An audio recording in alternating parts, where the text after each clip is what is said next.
ज्या सुनेला सासूबाईंनी साध्या स्वयंपाकावरून कमी लेखलं होतं, तीच सून जेव्हा हातात बंदूक घेऊन संपूर्ण कुटुंबाचा जीव घेण्यासाठी आलेला खुंखार गुंडांचा एकटीने सामना करते, तेव्हा समोर येतं तिच्या भूतकाळाचं असं रहस्य की ती साधी गृहिणी नसून एक अत्यंत धोकादायक गुप्तहेर असते। तर मित्रांनो, आज आपण बघणार आहोत एक कौटुंबिक आणि सस्पेन्स थ्रिलर, एक कडक मूवी ज्याचं नाव आहे झांसी। कथेची सुरुवात होते एका अशा तरुणापासून होते ज्याने अनेक वर्षापूर्वी आपल्या कुटुंबाच्या इच्छेविरोधात जाऊन आपल्या आवडीच्या मुलीशी म्हणजेच समंताशी प्रेमविवाह केलेला असतो। या निर्णयामुळे त्याच्या घरच्यांचा त्याच्यावर प्रचंड राग असतो आणि त्यांनी त्याच्याशी जवळपास सर्व संबंध तोडलेले असतात। मात्र अनेक वर्षानंतर त्याच्या लहान बहिणीच्या लग्नाची बातमी त्याच्यापर्यंत पोहोचते। हीच योग्य संधी समजून तो आपल्या पत्नी समंताला सोबत घेऊन गावी परतण्याचा निर्णय घेतो। कदाचित आता घरच्यांचा राग शांत झाला असेल आणि पुन्हा एकदा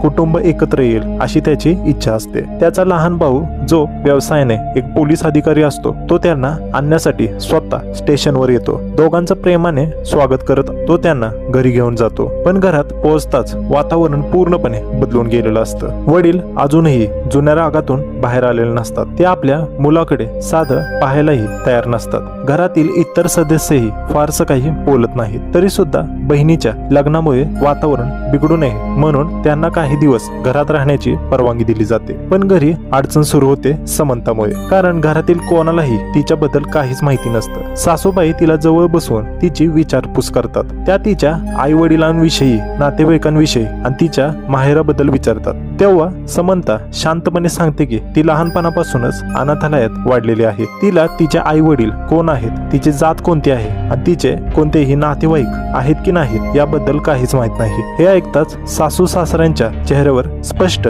नाराजी दिसू लागते। त्यांना आपल्या मुलासाठी अशा मुलीची अपेक्षा नव्हती, पण समंताच्या मनात मात्र वेगळ्याच भावना असतात। ज्या मुलीला आयुष्यभर कुटुंबाचं प्रेम मिळालंच नाही, त्या मुलीला आता या घरात स्वतःचं कुटुंब बनवायचं असतं। एक आदर्श सून म्हणून सर्वांची मनं जिंकायची असतात, पण लवकरच तिला समजतं की या घरात आदर्श सून होण्यासाठी फक्त चांगली व्यक्ती असणं पुरेसं नाही, तर घरातील परंपरा पाळणं, पूजा अर्चना करणं आणि अप्रतिम स्वयंपाक बनवणं तितकंच महत्वाचं आहे। आणि इथूनच समंताच्या संघर्षाची खरी सुरुवात होते। दुसऱ्या दिवशी सकाळी घरात तुळशी पूजेची तयारी सुरू होते। घरातील सगळेजण पूजेसाठी जमलेले असतात। समंतालाही पूजा करण्यासाठी बोलवलं जातं, पण इथूनच तिची खरी परीक्षा सुरू होते। तिला ना पूजेची विधी माहीत असतात, ना आरती म्हणता येत असते। त्यातच घाई गडबडीत ती मंगळसूत्र खोलीतच विसरून आलेली असते। हे पाहताच सासूबाई तिच्यावर नाराज होतात आणि घरातील इतर मंडळीही तिच्याकडे संशयाने पाहू लागतात। या घरात आधीपासूनच आणखी एक सून असते, तीच तिचं लग्न घरच्यांच्या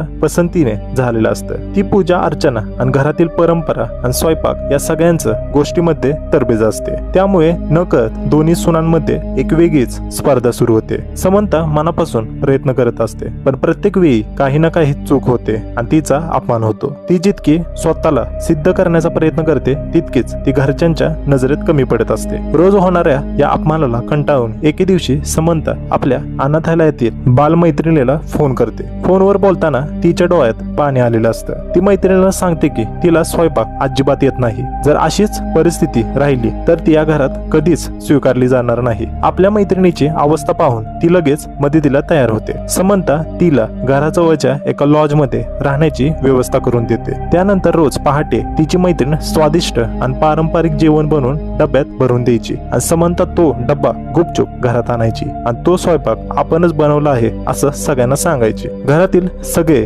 जण तिच्या हाताच्या जेवणाचं भरपूर कौतुक करू लागतात। विशेषतः सासूबाई तिच्यावर खुश होतात। हळूहळू समंताला वाटू लागतं की आता अखेर तिने या घरात स्वतःचं स्थान निर्माण केलं आहे, पण तिचं हे सुख फार काळ टिकणार नव्हतं। पण मित्रांनो, नियतीने तिच्यासाठी काहीतरी वेगळंच लिहिलेलं असतं। एक दिवस समंता आपल्या मैत्रिणीसोबत बाजारात भाज्या खरेदी करण्यासाठी जाते। भाज्या घेत असतानाच तिला अचानक जाणवते की एक अनोळखी माणूस घरात बराच वेळ तिच्या मागे फिरत आहे। सुरुवातीला ती त्याच्याकडे दुर्लक्ष करते, पण ती ज्या ज्या गल्लीत वळते तो माणूसही तिच्या मागेच येत असतो। आता मात्र समंताला संशय येतो। ती अचानक मागे वळते आणि थेट त्या माणसासमोर जाऊन उभी राहते। रागाने त्याला विचारते, माझा पाठलाग का करत आहेस? तो माणूस काही क्षण तिच्याकडे एकटक पाहत राहतो, मग शांत आवाजात एक प्रश्न विचारतो, तुझं नाव झाशी आहे का? हा प्रश्न ऐकताच समंताच्या चेहऱ्यावरील भाव पूर्णपणे बदलून जातात. काही क्षणापूर्वी शांत दिसणारी ती अचानक गंभीर होते. ती त्याला इशारा देत म्हणते, आजच्या नंतर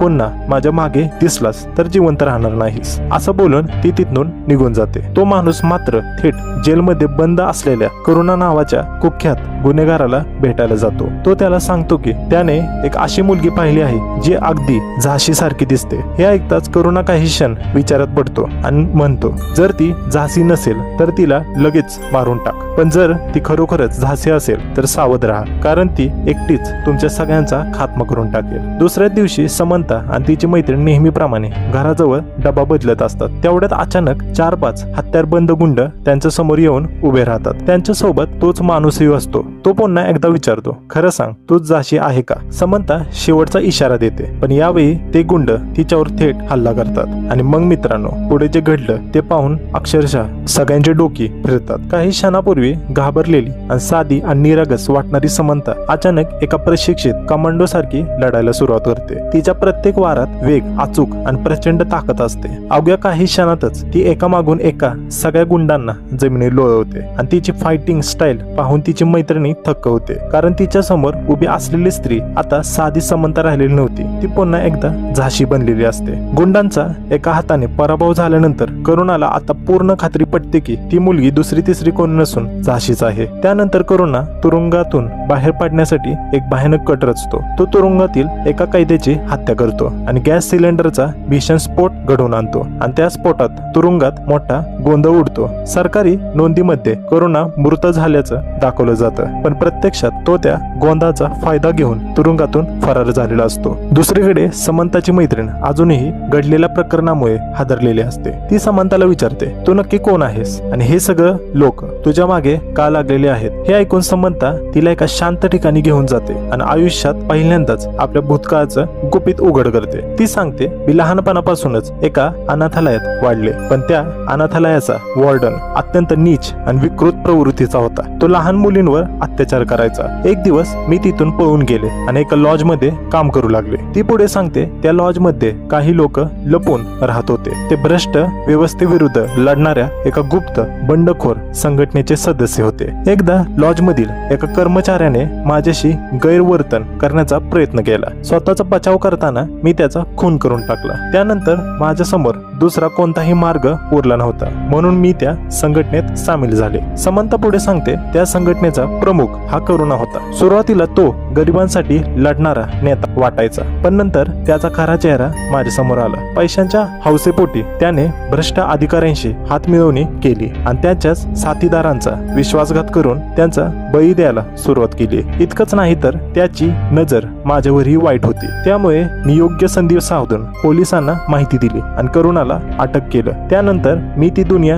कायमची सोडून दिली. नवीन आयुष्य सुरू करण्यासाठी माझी ओळख बदलली आणि त्याच काळात माझ्या नवऱ्याशी भेट झाली. आम्ही प्रेमविवाह केला आणि झाशी कायमची संपली. मी समंता बनले. हे ऐकून तिची मैत्रीण पूर्णपणे स्तब्ध होते. तिला आता समजलं की समंताचा भूतकाळ जितका भयानक आहे तितकाच धोकादायकही आहे. तुरुंगातून पळून आल्यानंतर करुणा पुन्हा एकदा समंताच्या आयुष्यात परततो. यावेळी त्याचा उद्देश फक्त सूड घेण्याचा नसतो, तर तिचं संपूर्ण आयुष्य उद्ध्वस्त करायचं असतं. तो समंताला धमकी देतो, माझ्या सोबत चल, नाही तर तुझ्या नवऱ्याला आणि तुझ्या सासऱ्यांना सांगीन की तू पूर्वी झाशी नावाची एक खूंखार बंडखोर होतीस. करुणा इथेच थांबत नाही. तो वेगवेगळे डाव रचत थेट तिच्या घरात नातेवाईकांच्या वेशात प्रवेश करतो. संपूर्ण कुटुंबावर लक्ष ठेवून लागतो. त्याच्या धमक्यांमुळे समंता मानसिकदृष्ट्या खचू लागते. तिला समजत नाही की भूतकाळ लपवावा की सत्य सांगावं. शेवटी ती धाडस करून आपल्या पोलीस मेव्हण्याला आणि नवऱ्याला सर्व काही सांगण्याचा निर्णय घेते. ती आपल्या आयुष्यातील प्रत्येक सत्य त्यांच्यासमोर मांडते. सुरुवातीला तिचा नवरा पूर्णपणे हादरून जातो. जिच्यावर त्याने जीवापाड प्रेम केलं तिचा असा भूतकाळ असेल याची त्याने कधीच कल्पना केलेली नसते. पण काही वेळाने तो शांत होता. समंताचा हातात हात घेत म्हणतो, माणसाची ओळख त्याच्या भूतकाळावरून होत नाही, तर तो आज कसा आहे यावरून होते. हे शब्द ऐकताच समंताच्या डोळ्यातून अश्रू येतात. यानंतर ते दोघे मिळून पोलिसांना करुणाबद्दल माहिती देतात. पोलीस करुणाला पकडण्यात यशस्वी होतात, पण त्याचं नशीब अजूनही त्याच्या बाजूने असतं. करुणा पुन्हा एकदा पोलिसांच्या तावडीतून पळून जातो. यावेळी तो एकच शपथ घेतो, समंताचं संपूर्ण कुटुंब कुटुंब संपवल्याशिवाय मी शांत बसणार नाही. दरम्यान समंता आपल्या सासू सासरे आणि घरातील सर्व सदस्यांना एकत्र बसवते. ती आपल्या आयुष्यातील एक ना एक गोष्ट त्यांच्या समोर कबुली करते. सुरुवातीला घरातील सगळेच तिच्यावर संतापतात, पण अनाथालयात तिने सहन केलेला छळ आणि तिचा संघर्ष आणि परिस्थितीमुळे तिला घ्यावे लागलेले निर्णय ऐकल्यानंतर त्यांच्या मनात तिच्याविषयी राग हळूहळू कमी होऊ लागतो. सासूबाई तिच्या जवळ येतात आणि तिच्या डोक्यावर प्रेमाने हात ठेवतात आणि म्हणतात, भूतकाळ कसलाही असला, आज तू या घरची सून आहेस आणि कायम राहशील. हे ऐकून समंताच्या आयुष्यात पहिल्यांदाच तिला खरं कुटुंब मिळण्याची जाणीव होते. पण त्याच वेळी बाहेर करुणा आपल्या अंतिम हल्ल्याची तयारी करत असतो. त्याच रात्री करुणा आपल्या हत्यारबंद साथीदारांसह समंताच्या घराला चारही बाजूंनी वेढा घालतो. घरातील सर्वजण झोपेत असतानाच करुणा आणि त्याचे गुंड घरात घुसतात. काही क्षणातच संपूर्ण घराला रणांगण बनवून टाकतात. करुणा मोठ्याने ओरडत समंताला बाहेर येण्याचे आवाहन करतो. समंता कोणतीही भीती न बाळगता त्यांच्या समोर उभी राहते. करुणा संतापाने म्हणते, आज तुझा शेवट निश्चित आहे झाशी. समंता शांतपणे त्याच्याकडे पाहते आणि ठाम आवाजात उत्तर देते, आज माझा नाही, तुझ्या दहशतीचा शेवट होणार आहे. क्षणात दोन्ही बाजूने अंधाधुंद गोळीबार सुरू होतात. घरातील प्रत्येक सदस्य आपल्या परीने लढू लागतो. समंताचा पोलीस मेहुणा इतर जणही गुंडांना जोरदार प्रत्युत्तर देतात. गोळ्यांचा आवाज, स्फोट आणि आरडाओरड यामुळे संपूर्ण परिसर हादरून जातो. या गोंधळात समंता पुन्हा एकदा आपल्या जुन्या झाशीच्या रूपात समोर येते. ती विजेच्या वेगाने एकामागून एका गुंडांचा खात्मा करून करुणापर्यंत पोहोचते. यानंतर दोघांमध्ये जीवघेणा हातघाईचा जीवघेणी लढाई सुरू होते. प्रत्येक वार अधिक घातक असतो. करुणा संतापाच्या भरात समंताच्या पोटात गोळी झाडतो. गोळी लागताच समंता रक्ताच्या थारोळ्यात कोसळते. घरातील सर्वजण तिच्याकडे धाव घेतात. करुणाला वाटतं की अखेर त्याने झाशीचा कायमचा अंत केला आहे. पण तोच मरणाच्या दारात उभी असलेली करुणा शेवटची हिंमत एकटवते, एकवटते आणि तिच्या शेजारी पडलेल्या एका धारदार सुरा ती उचलते आणि पूर्ण ताकदीने तो थेट करुणाच्या छातीत खुपसते. करुणा वेदनेने तडपडू लागतो. अखेर काही क्षणातच त्याचा मृत्यू होतो. त्याच्यासोबत त्याच्या दहशतीचाही कायमचा अंत होतो. गंभीर जखमी असलेली समंताला तातडीने रुग्णालयात दाखल केले जातं. डॉक्टर अनेक तास प्रयत्न केल्यानंतर अखेर तिचा जीव वाचवण्यात यशस्वी होतात. काही दिवसानंतर ती पूर्णपणे शुद्धीवर येते. संपूर्ण कुटुंब तिच्या आजूबाजूला उभं असतं. सासूबाई प्रेमाने तिच्या डोक्यावरून हात फिरवतात आणि भावुक होऊन म्हणतात, आजपासून तू फक्त या घराची सून नाहीस, तर या घराची खरी लक्ष्मी आहेस. हे ऐकून समंताच्या डोळ्यात आनंद अश्रू दाटून येतात. आयुष्यभर ज्या कुटुंबाच्या प्रेमासाठी ती आसुसलेली होती, ते प्रेम अखेर तिला मिळालेलं असतं. अशा प्रकारे झाशीचं रक्तरंजित भूतकाळ कायमचा संपतो आणि समंता आपल्या नव्या आयुष्याची सुरुवात करते. मित्रांनो, या चित्रपटाची पार्श्वभूमी बंडखोर संघटना आणि हिंसक चळवळी आणि अनाथ मुलांच्या संघर्षमय आयुष्याची संबंधित काल्पनिक घटनांवर आधारित आहे. चित्रपटातील झाशी हे पात्र शौर्य आणि धैर्य आणि संकटाचा सामना करण्याच्या वृत्तीचं प्रतीक म्हणून दाखवण्यात आलं आहे. गरज पडल्यास एक साधी दिसणारी स्त्रीही आपल्या कुटुंबाच्या संरक्षणासाठी कोणत्याही संकटाशी दोन हात करू शकते. हा संदेश हा चित्रपट प्रभावीपणे मांडतो. चित्रपटाचा मुख्य संदेश असा आहे की माणसाचा भूतकाळ त्याची ओळख ठरत नाही, तर तो वर्तमानात कोण आहे हेच त्याचं खरं व्यक्तिमत्व असतं. तर मित्रांनो, झाशी चित्रपटाची ही संपूर्ण कथा तुम्हाला कशी वाटली ते तुम्ही कमेंटमध्ये नक्की सांगा. व्हिडिओ आवडला असेल तर लाईक करा, शेअर करा आणि चॅनलला सबस्क्राईब करायला विसरू नका. पुन्हा भेटूया अशाच एका जबरदस्त चित्रपटाच्या मराठी एक्सप्लेनेशन सह. तोपर्यंत भेटूया पुढच्या व्हिडिओमध्ये. चला, बाय.